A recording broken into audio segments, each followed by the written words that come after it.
Hey everybody, welcome to another Bite-Sized Branding, where we cover up a subject about branding in 5 minutes or less. My name is Bernard from Ucidity. My name's Grant Tom, and I'm a head fire starter. Grant, before we get started, fill us in a little bit. What is a head fire starter? A head fire starter is a term that I created many years ago, and it's someone who is an entrepreneur, is a business owner, is a passionate about business growth, but it is mainly from my side in the creative industry with the view that I take ideas and I launch them. So I unlock them, I find opportunity, I use all my marketing expertise with the view to get things going. And I just got the reputation as head fire starter. I get things cracking. Yeah, I like that. Well, that's a great segue into our subject today. Often when people come up with a new idea, their network around them doesn't necessarily understand or believe in that idea. And that can often be demotivating to a new entrepreneur that's just getting into market. I think it'll be great to share some ideas around this. So let me pop on the timer. So Bernard, the whole thing is no one believes in my idea? Yeah, that's the context. Okay, let's go. 5 minutes, let's hit it. All right. So give me a little bit of insight. What are your thoughts around that? Look, you've got to understand that in my 30 years of experience of running and marketing digital agencies, I've heard of some of the most incredible ideas ever seen or heard of. Incredible. But do you know that only 1% of those good ideas actually made it to fruition? The rest just ended up in the garbage bin for a multitude of reasons. But I don't think we'll get into that today. I think it's a case of when no one believes in my idea, it's more about when you've got a good idea, you've got to go with it. You can't sit there and listen to the people around you who don't understand or have the insight, because as soon as someone has done exactly what you had, your response will be, I had that idea, but you've missed out on that opportunity. So that's where I think is where you've got to understand your market, the opportunity as to what you can do to be a point of difference. Yeah, definitely. There's always, I kind of always look at the market and I go, there's always a space for something, And if you're the one who identifies that space, sees the opportunity, and then just sits on that idea, you just wait for the day where you're like, and there it is. Somebody, I had that idea. I really did. And you're telling all your friends, and like, sure, you had that idea. We all had that idea. But I think it also comes down to conviction. You need to have a solid follow through. You can't just kind of think it's a cool idea. Yeah. Kind of do a business. You can't dip your toe in and then expect it to explode and become amazing. If you're halfway in, your customers will be halfway out. They'll be sitting on the fence just like you are.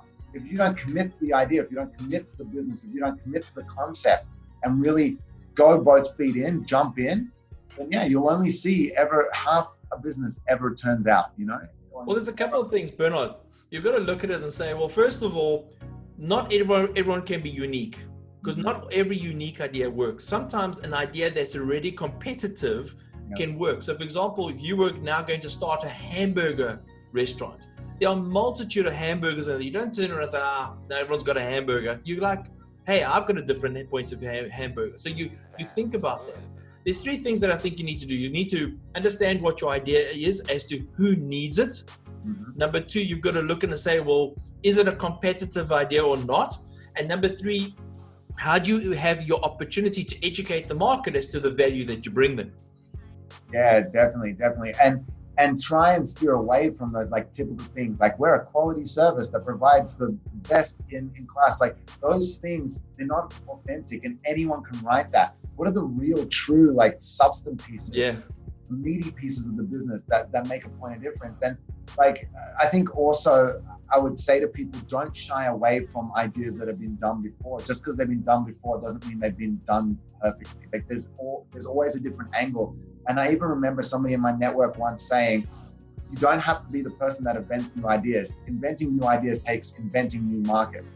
Yeah. Being the one that services creating new ideas is also a great business model. But a good test of a good idea is to turn around and say, will you buy from yourself? Yeah. That's a good test, because will you buy it? Will you take money out of your pocket and say, I'm going to come there and say, I want to buy it? Because if you're not prepared to buy from yourself, don't expect other people to buy from you. Yeah. And that even comes to like concepts that already exist. It's like if you're thinking about your price point and you're kind of shy and you're like, oh, I'm not sure anyone would really want to spend this much money. I guarantee your customers will also ask you for a discount. Like you have to believe you are that valuable, so people believe that your product or service is of value. If you don't believe it, then any price point you put is always going to be too expensive because you don't believe that it's really worth that much. But you must also remember, you must also, if you've got passion for something, like I've got a passion for fish hooks, doesn't mean that fish hooks are now going to be the next best thing. Okay. You've got to look at what the market needs as to how will it be sustainable. Look at tough times like right now. Would you sustain a tough time? You've got to look through your idea, and sometimes you've got to kill an idea before you just do it for the sake of doing it. Yeah. Always like kind of A, B, C, D, test it. Look at the angles and be your worst enemy, be devil's advocate, play devil's advocate in your own business. Make sure that the idea you're coming up with resonates. Perfectly on time. So did we solve that problem? I think we did. I think we definitely opened a can of worms there, but I think at the end of the day, this subject has got multiple chapters, and I think we can talk about it again and again. And if anyone out there wants to write to us about their ideas, and we can maybe talk about the pros and cons, or then email us and let us put it on the show. Yeah, definitely. I think we just pried open the can just a little bit. So we really want to hear your feedback. We really want to hear your insight here. Shoot us some questions if you have any questions, and we're happy to put together some more content for you guys. Fantastic. Well, until next time, guys, thanks very much for joining the show, and we look forward to unraveling the next marketing solution within 5 minutes. Awesome.